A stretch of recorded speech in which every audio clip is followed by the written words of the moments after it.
ছুটির মধ্যে বিশেষ আদালত বসিয়ে ৫ থেকে ৭ দিনের মধ্যে রামিসা হত্যা মামলার বিচার কাজ শেষ করা হবে বলে জানিয়েছেন স্বরাষ্ট্রমন্ত্রী সালাউদ্দিন আহমদ।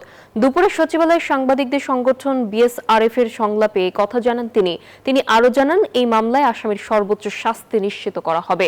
সরকার মত প্রকাশের স্বাধীনতায় বিশ্বাস করে জানিয়ে বিভ্রান্তি সৃষ্টিকারীদের ব্যাপারে সতর্ক থাকার আহ্বান জানান স্বরাষ্ট্রমন্ত্রী। তিনি আরও বলেন, ভারতের সাথে যে বন্দি বিনিময় চুক্তি রয়েছে সেটির আওতায় শেখ হাসিনাকে ফিরিয়ে আনার চেষ্টা করছে পররাষ্ট্র মন্ত্রণালয়।